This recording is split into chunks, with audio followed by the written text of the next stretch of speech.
Pada kali ini kita akan coba bahas tentang hubungan antar sudut. Apa yang kita pelajari di hubungan antar sudut? Kemarin kita sudah belajar mengenai sudut pelurus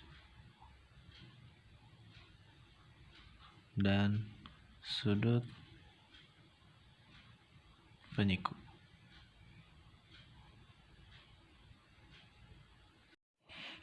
Nah, selanjutnya kita akan belajar tentang sudut bertolak belakang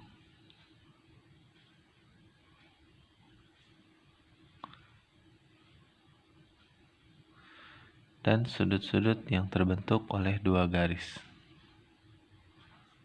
sejajar.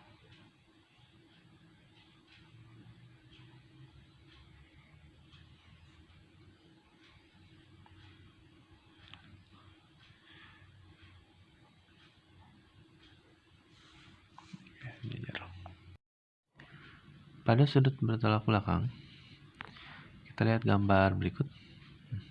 Garis AC berpotongan dengan garis DB. Garis AC, garis DB. Dia akan berpotongan di satu titik, kita sebut dengan titik O. Maka dari sini dapat kita dapatkan bahwa sudut AOB, lambang sudut itu seperti ini, kayak kurang dari, tapi bawahnya datar. Sudut AOD yang ini bertolak belakang dengan sudut yang mana? Dengan sudut BOC. Jadi AOD bertolak belakang dengan sudut BOC. Sedangkan sudut AOB maka akan bertolak belakang dengan DOC. Jadi posisi bertolak belakang itu adalah sudut, ada dua sudut yang menghadap sisi yang berlawanan. Kalau yang satu ke selatan, maka yang satunya ke utara. Maka AOB akan disebut bertolak belakang dengan DOC. Seperti itu. Nah, apa spesialnya sudut-sudut yang bertolak belakang? Spesialnya, sudut-sudut yang bertolak belakang itu besarnya adalah sama. Sehingga sudut AOB besarnya akan sama dengan sudut BOC. Jadi, ketika sudut AOB di sini 60, AOB 60, maka sudut DOC juga 60 karena sudut AOB sama dengan sudut DOC. Dengan syarat sudut yang bertolak belakang itu adalah garis lurus yang dipotong oleh garis lagi. Gitu ya. Nah, berikut adalah contoh soal tentang sudut yang bertolak belakang. Misalkan ada dua garis yang berpotongan. Diketahui A-nya 30. Berapakah nilai B, C, dan D? Oke, gimana cara menghitungnya? Nah, langkah pertama yang paling mudah kita ketahui adalah kita mencari sudut C. Kenapa mencari sudut C itu mudah? Karena C bertolak belakang dengan A.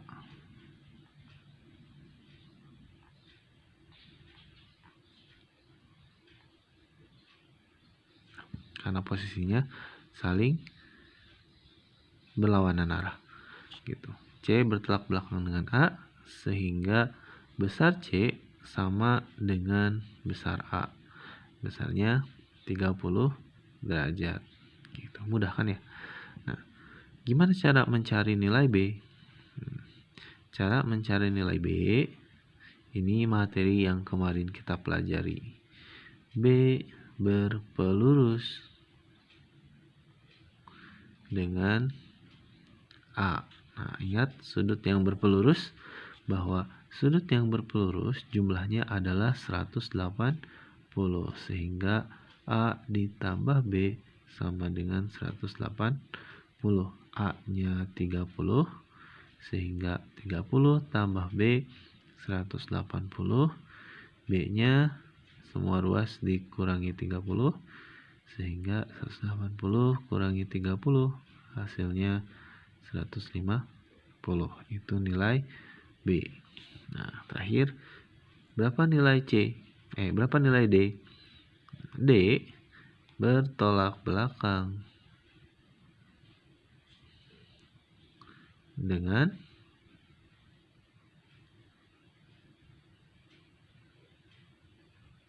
B, sehingga nilai D sama dengan nilai B, sama dengan 150 derajat. Selesai. Tuh, jadi didapat C-nya 30, B-nya 150, dan D 150. Berikutnya adalah sudut-sudut pada dua garis sejajar yang dipotong oleh garis lurus. Gambarnya seperti ini. Sehingga ada dua garis yang sejajar dipotong oleh garis lurus. Sehingga ada 8 sudut di sini.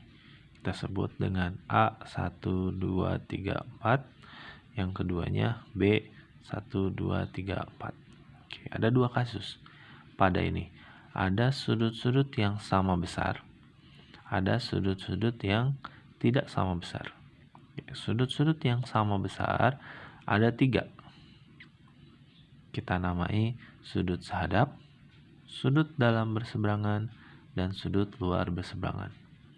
Sudut sehadap itu adalah sudut yang menghadap sisi yang sama. Misalkan sudut A1 dengan B1. Kita lihat sudut A1 ini dengan sudut B1. Keduanya menghadap sisi yang sama, menghadap sudut yang sama. Sudutnya terbuka dengan sama. Sudut A2 dengan B2. Sudut A2, B2. Dan begitupun A3 dan B3, A4 dengan B4. Nah, sudut-sudut yang menghadap sisi yang sama, ini kita sebut dengan sudut sehadap. Nah, yang kedua, ada sudut dalam berseberangan. Maksudnya gimana? Di sini ada sudut yang berada di dalam garis sejajar, ada sudut yang berada di luar garis sejajar. Nah, yang di dalam kita sebut dengan dalam berseberangan. A3 dengan B1. Nyebrang. Posisinya ada di dalam garis sejajar, tapi menyeberangi garis lurus. Nah, ini kita sebut dengan dalam berseberangan. A4 dengan B2. Yang kedua, ada sudut luar berseberangan.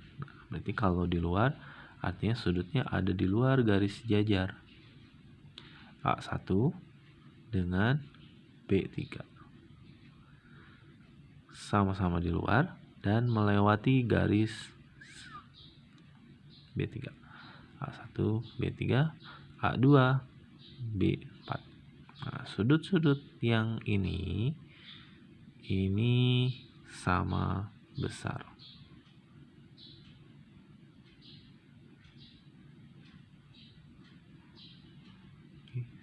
Jadi, kalau misalkan sudut A1-nya 30 derajat, maka berapa sudut A3?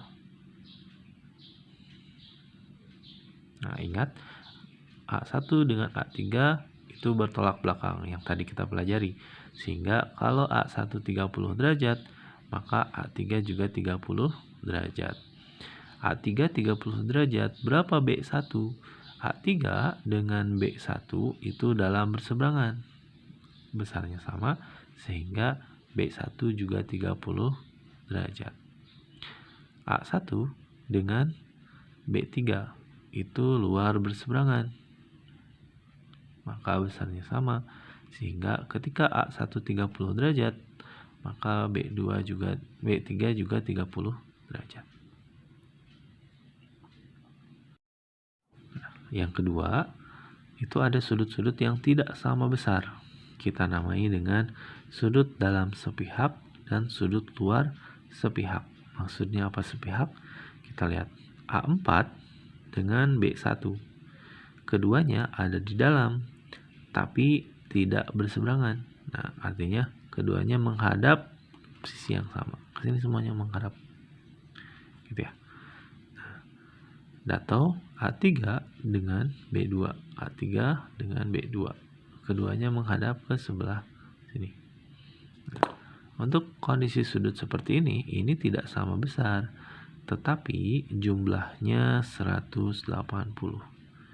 Jadi untuk yang ini tidak sama besar, tetapi jumlahnya 180 derajat. Jadi kalau kita tulis A4 ditambah B1 itu sama dengan 180 derajat.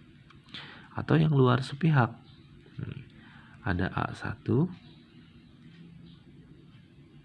dengan B4. Keduanya ada di luar garis jajar dan menghadap sisi ke sebelah sana, maka jumlahnya itu akan 180 derajat. Contoh soal. Contoh soalnya seperti ini. Ada dua garis jajar dipotong oleh garis sehingga ada 8 bagian, A1, 2, 3, 4, B1, 2, 3, 4. Jika diketahui A2 78 derajat, berapa besar B3? A2. A2 posisinya di sini. Kan ya? A2 kita tulis 78 derajat. Berapa nilai B3? Oke, gimana kita mengerjakannya? Nah, untuk mendapatkan B3, kita harus mencari satu sudutnya dulu. Kenapa? Karena kita tidak bisa menemukan hubungan A2 dengan B3. Oke. Yang ada itu A2 dengan B2 atau A2 dengan B4. A2 dengan B2 ini kita sebut sudut apa? Sudut sepihak. Oke, tadi sudah kita pelajari sudutnya sepihak. Sedangkan sudut A2 dengan B4 itu sudut dalam berseberangan. Nah, sudut sepihak, sudut dalam berseberangan itu besarnya sama.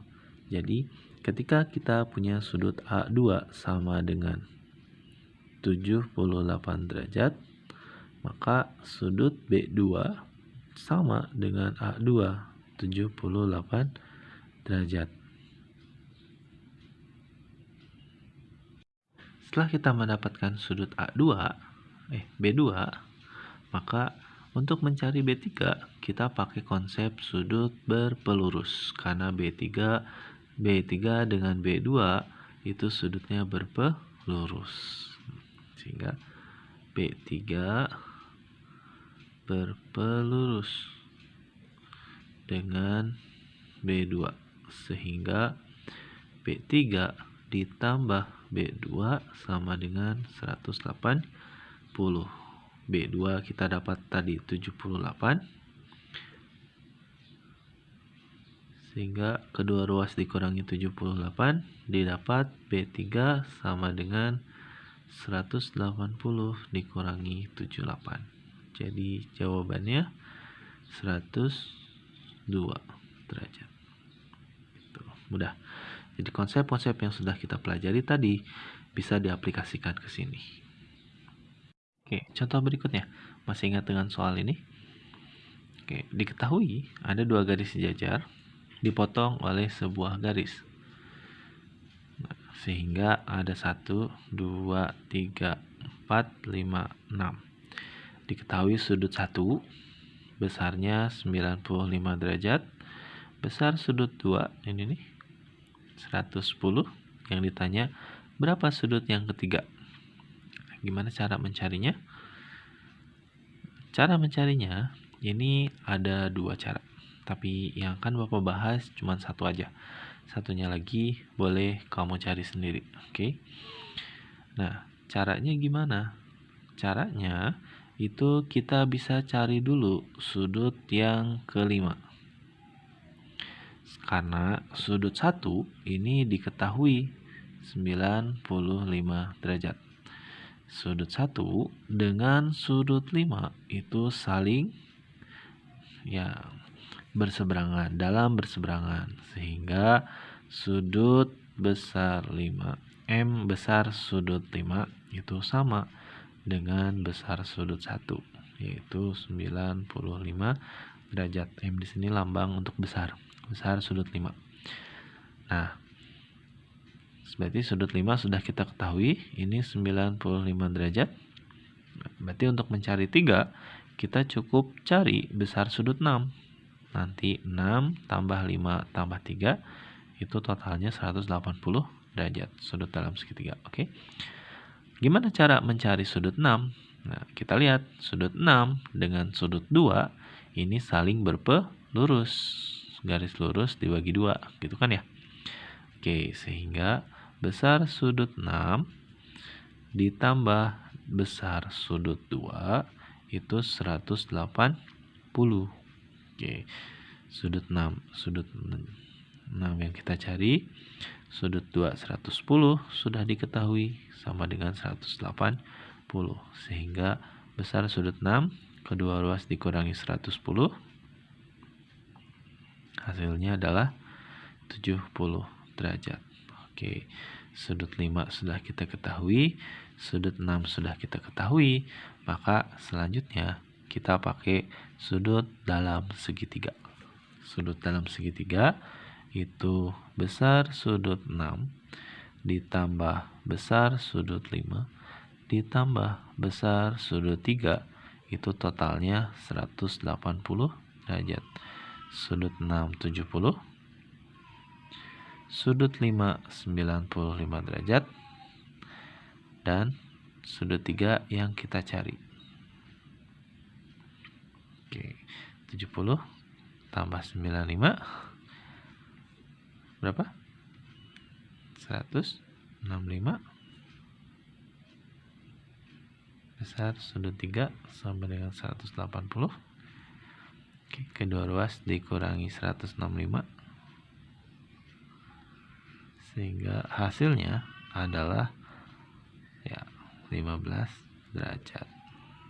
Gampang sekali gitu ya. So easy. Nah, ini ingat soal kemarin, ternyata mudah sekali ngerjainnya. Ketika kita bisa hafal atau bisa ingat tentang kedudukan dua garis sejajar, berseberangan, dalam berseberangan, berpelurus, dalam berseberangan, luar berseberangan, sudut sehadap gitu ya. Jadi harus selalu ingat.